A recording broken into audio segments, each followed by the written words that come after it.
The Monaco GP has had some seriously interesting updates lately, and we would be absolutely devastated if we weren't able to share these with you. We're going to look at some of the top favorite Formula 1 mysteries yet. One that many F1 fans will remember, but may not be familiar with to newer fans of the sport. Since preseason testing is so important for drivers and teams, with drivers getting comfortable with their cars and giving feedback to their mechanics and engineers, as well as for the team itself to gather as much information as possible prior to the season's opening race. This particular story always stood out. Stick with us till the end of the video as we break it all down for you. It's 2015 and Sebastian Vettel is now a part of Ferrari. The first season of Fernando Alonso's career with McLaren is set to start. On the penultimate day of the first test in Barcelona, Honda and Pastor Maldonado are still competing in Formula 1. Although some accounts claim that Fernando Alonso impacted the wall at turn 3 at a speed of 150 km per hour, Alonso's career with McLaren is set to start. On the penultimate day of the first test in Barcelona, Honda and Pastor Maldonado are still competing in Formula 1.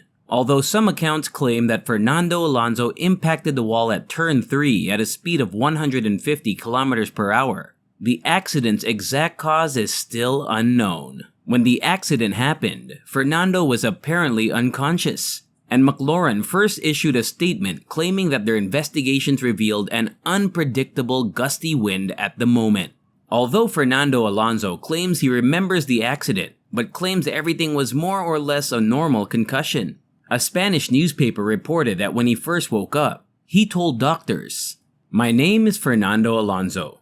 I race cars. I want to be a Formula 1 driver, and that I could not initially remember anything after the year 1995. As you can imagine, the bizarre reports that were initially reported by the media quickly got people talking about how this is not your typical Formula 1 incident. Why was this story so mysterious? Well, there are various recollections about what happened.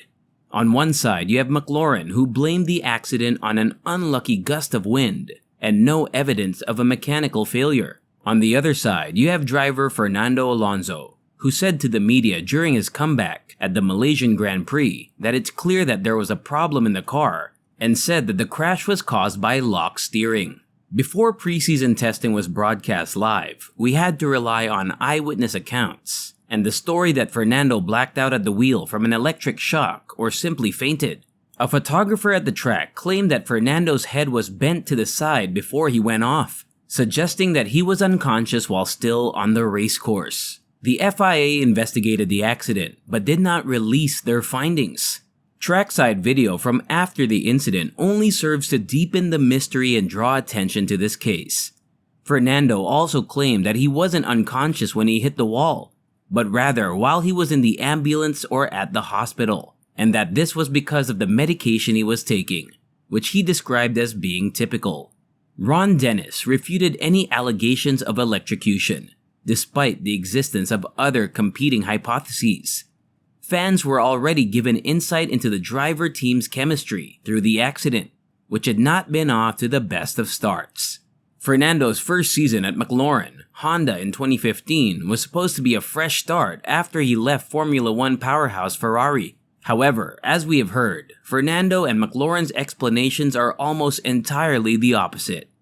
Fernando even claimed that his car sensors were too inexperienced to detect a failure, which would have irked the team that had just changed its name to the McLaren Technology Group. Later though, Ron Dennis would appear in an interview with Sky F. The accident's cause is yet unknown. Although there have been no official findings released, many fans still believe there's something we aren't being told until we know for sure. McLaren never released any official telemetry, so was it a gust of wind? Did Fernando black out at the wheel and crash? How much of a factor was Fernando's concussion? Was there a problem with the steering like Fernando said? Or was it something else entirely? It's a subject I've been asked to discuss many times by you guys, so if you want my personal opinion, here it is. When Fernando went off the track and crashed into the wall, I'm inclined to think that something happened before that, based on his story that he claimed steering lock, which is plausible. The gusty wind theory is also conceivable because a similar incident occurred with Carlos at turn 3. And science, where I start to think deepo into this, is the reports of Fernando experiencing memory loss. Alonso's absence from the Melbourne race the following weekend indicates that he had a concussion or other head injuries. Some people speculate that the angle at which Fernando hit the wall may have caused him to absorb more of the impact than the car did. Since there is still no official onboard film, it is one of the theories I find most difficult to disprove. Thus, I can't say for sure. Telemetry or FLA reports won't change the fact that this is a plot. Eric Boulier, the team principal for McLaren, informed me that he was being sent to the hospital as a precaution. He is fine. He has been admitted to the hospital for precautionary checks. But the team has said they will update us later on what transpires. He is talking and conscious, and he is talking to the doctors.